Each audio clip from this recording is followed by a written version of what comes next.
What is going on, guys? Matt Downs with Daily Grind Fantasy Sports here to give you the edge for this Jets vs Falcons showdown slate on DraftKings. Cannot wait to break it down. If you guys are brand new to this channel, we provide both free and paid content for all daily fantasy sports across all sports. If you could please show your support by hitting that subscribe button, notification bell, and of course smashing that like button for all of our future NFL content. If you would like to know more about becoming a better DFS player and taking down that big GPP, head over to www.dgfantasy.com. On dgfantasy.com, we give you cheat sheets for every major sport along with ownership projections, actual projections, and strategy for every single slate. We also cover optimal cash plays as well as preferred GPP plays and stacks for specific contest sizes. We do the dirty work for you. We are also currently partnered with Fantasy Cruncher, the best optimizer in the industry. When signing up for our $30 package, you also get a $20 credit to use towards any Fantasy Cruncher product. We provide the best value in the industry. Now let's go ahead and dive right into this NFL showdown slate here between the Jets and the Falcons. What I'd like to do very first and foremost is I always love to go over the over-under because that gives us a good idea of what type of direction you're going to go with the defense, the kickers, the offense in general, how many offensive players you're supposed to have. And this over-under is a 45 here between the Jets and Atlanta. Keep in mind this game does kick off at 9:30 a.m. tomorrow morning. This is the first game that we'll have in London. We have a couple more games after that. I believe next week the Jaguars are playing at London.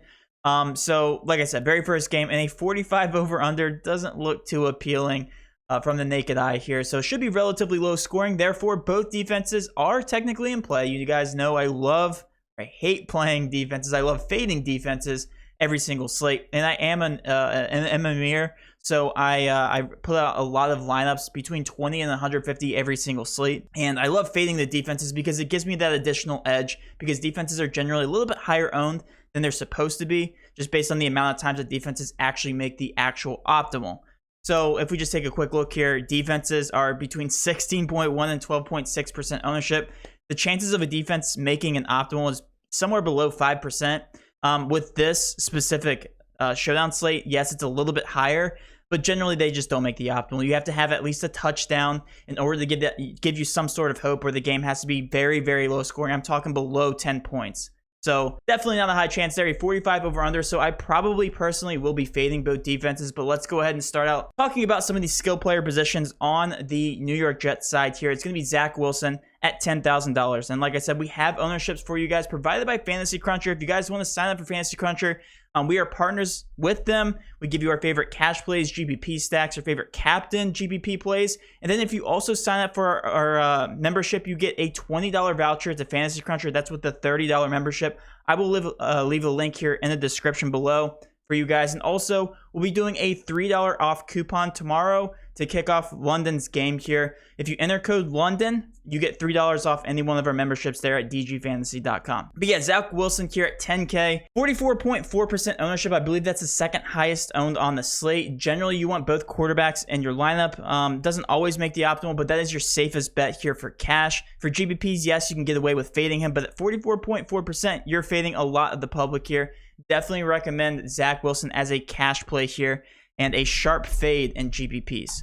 Switching over to the running back position here, we have Michael Carter and Ty Johnson, the two running backs here. They technically are splitting carries, even though if we take a look at the snap counts here from the Jets, we have Michael Carter getting about 51% of the snaps. Last week, he got the most out of any week he's previously played. And then Ty Johnson follows with about 33% of the snaps. Now, if we look at that from a perspective of price, Michael Carter, $6,400 is a fantastic price tag, in my opinion. He is definitely cash viable. But if you take a look here at Ty Johnson at $1,600, that's actually a very good discount on a person that's actually seeing the field 33% of the snaps. Ty Johnson only has to get to about 3.2 DK points, and he's hit that in every single week thus far, dating back to week 1 here versus Carolina. He's gotten 3.3, 3.3, 5, 3.6, barely hit value in each one of those games, but still makes for an intriguing last piece here if you're landing on him at $1,600. I do love a lot of the value here a little bit later on in the slate that we'll be talking about. But Ty Johnson, definitely not that bad of a price tag here at $1,600, and I definitely don't hate him in terms of your value play here for the Jets. Michael Carter, definitely cash viable, like him as well. But I do like Ty Johnson a lot more as a last piece just in terms of value. Switching over to the wide receiver position, all wide receivers are back here for the Jets, and that definitely confuses things because we have Corey Davis, Jamison Crowder, and Elijah Moore playing in the very first game together, fully healthy. So this is going to be weird because we haven't seen this situation yet. If you guys look here at week 1, Jamison Crowder was out. He actually didn't play until last week. But then when he did play last week, Elijah Moore was out. So like I said, none of these guys have been on the field together playing at the same capacity that we've seen. Last week was the closest we've seen to that. But Elijah Moore is the wide receiver 3. So he definitely will eat into some of these guys' snap counts. That being said, they are priced accordingly here at $9,000 for Corey Davis, $8,800 for Crowder, and then $5,000 for the wide receiver 3 here in Elijah Moore. So definitely... But I think that the price tags make a lot of sense here. And I think these guys are more GPP viable. Corey Davis is the undisputed wide receiver 1, has been healthy all season long, has been getting consistent targets there. Did really well. So I do like him as a last piece for a cash option. But Jamison Crowder, also $8,800, very expensive.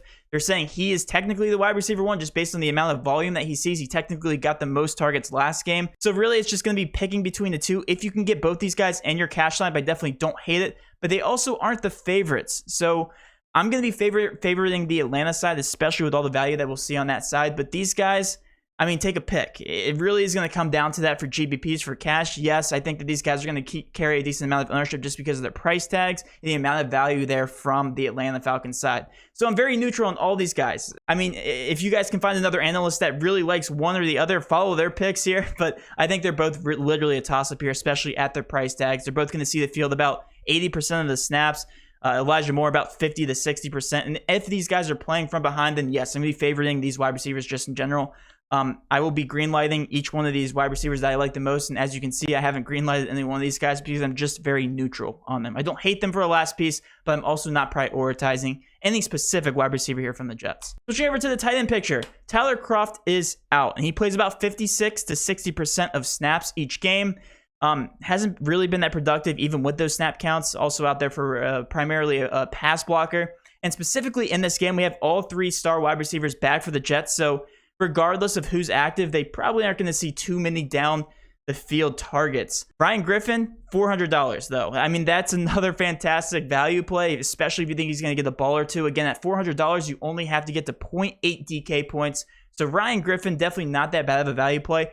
I do prefer Ty Johnson because I do think he's going to see more action and just see the ball more often than Ryan Griffin, but I don't hate him at $700. Like I said, there's so much value on the slate. These guys really aren't that enticing to me. Definitely more of a GPP play here at 9.7% ownership. And then Amendola is their kicker. This could easily be a kicker type game. So if you want to stack Amendola as the last piece, he will be a little bit lower owned here than the opposing kicker on the Atlanta side, Koo. So I do prefer Koo more for cash and Amendola for more for GPPs. If you want to double stack the kickers, feel like you can do that in a couple of your GPP lineups because, like I said, this could be a low scoring kicking type of game.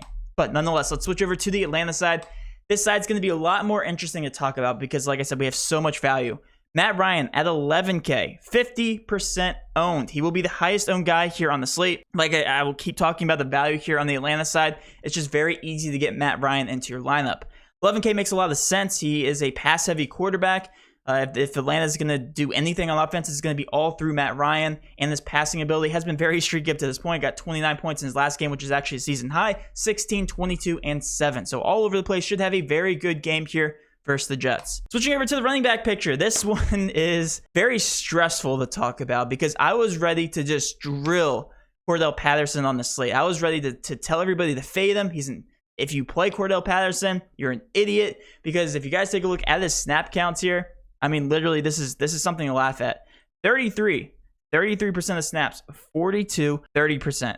You'd think this guy wouldn't see barely any action. You'd be lucky to catch a touchdown, right? Well, if you've been paying attention to Cordell Patterson, 34 points, 16.2, 23, 8.7 really wasn't even that bad. He's getting 6, 7, 7, 2 targets his previous 4 games, and he's gotten 4 touchdowns over that stretch. So a bunch of these targets and receptions have come in the red zone, which is skewing his DK point output. That being said, throw that all out the window in this matchup because Calvin Ridley and Russell Gage are out. Yes, he technically does play running back, but he lines up primarily as a wide receiver. If you guys have watched some of his scoring touchdowns, and they love running their offense, especially the red zone offense, through Cordell Patterson. He should be playing more than 40% of the snaps. If I wouldn't be surprised if he's playing closer to 80 to 90% of snaps tomorrow. Cordell Patterson at $9,200 will be relatively chalky. for good reason. People are looking at his DK point score. I don't think he does as well as he has been doing, ironically, even though he's playing more. At 40.2% owned, I believe he's the third highest guy here on the slate. Cordell Patterson should be very chalky. Mike Davis, however, has been a huge disappointment through his first 4 games. Only 10, 11, 13, 10 points. At least he has been consistent. I will say that about Mike Davis. But he should see more action in this game. Just a meh kind of play. I'm really neutral on him. Him and Cordell Patterson, I'm just neutral based on the price tag and the action that they should see. All right. Now we're getting to the value. Like I said, we've had Calvin Ridley ruled out, and same thing with Russell Gage. I believe Calvin Ridley for personal issues, and then Russell Gage is actually out with an injury. Zacchaeus, I believe that's how you say his last name. Don't roast me in the comments section. That's how it looks and how it should be pronounced. $1,800. This guy's going to be playing over 80% of the snaps, going to be stepping up to fill that void for Calvin Ridley. He is by far, and I mean like light years ahead, my favorite value play on the slate. This guy is an automatic lock in pretty much every format. This guy should be seeing a lot of action, especially if you're a single entry GPP player. If you put this guy at the captain spot, I mean, I can't even imagine what you can do with your lineup construction. Get in all the Jets players, get both quarterbacks. There you go, you got your lineup. But Zacchaeus should be seeing about 80 to 90% of the snaps, should be heavily involved in the offense, and should also be a red zone target. Taji Sharp here at $1,200. Sharp is also a fantastic value play if we take a look at Russell Gage's snap counts through the first 4 weeks, playing about 53% of the snaps. So you can expect that type of output here from Sharp. And at $1,200, that still makes sense. So he could easily steal a touchdown. Technically, he could do better than Zacchaeus, but Zacchaeus is going to be out there a little bit more longer than Sharp at 20.2% ownership. Also, Christian Blake, not horrible at $200. There's so much value to go around. I wouldn't hate a 3-man stack of these 3 wide receivers. Christian Blake, he's playing about 4% of the snaps through the first 4 weeks. However, that will go up. We should see wide receiver 3 action. So somebody like Russell Gage also playing about 50% of snaps. So I wouldn't be surprised to see Christian Blake playing out there about 40 to 50% of the plays at a crazy $200 price tag. That's just another great value play. If he catches the ball, he smashes value, and he has done that in his first 3 games of the regular season. Last game was the first game he didn't catch anything. But like I said, he's going to be out there more often than not. Christian Blake, a fantastic value play, showing very low ownership, so I do prefer him more so in GPPs. All right, let's talk about Kyle Pitts now. $7,200, plays like a wide receiver. He literally plays in the slot a majority of his plays that he's out there. Got 9 targets last game, which is just insane. This guy has to catch a touchdown eventually. I feel like this is going to be the first game that he's going to do it. 38% owned. I believe he's the 4th highest owned on the slate, so he will be cash viable at $7,200. I mean, all signs point to Kyle Pitts finally getting involved in the red zone and getting that first touchdown. Hayden Hurst also next on the list here at $2,600. Also a fantastic value play. Hayden Hurst playing about 50 to 60% of snaps. Definitely don't mind him at $2,600. I can keep talking about the value all day, but if you're talking about my favorite value plays overall just on the slate, I'm going to prioritize Zacchaeus, Sharp, and also Ty Johnson from the running back picture there from the Jets. Those are my 3 favorite ones, and then also Christian Blake you can throw into the mix just so we don't get confused. And yes, you can throw Koo into the mix if you're into the game script where they kick field goals only, 20.1% owned.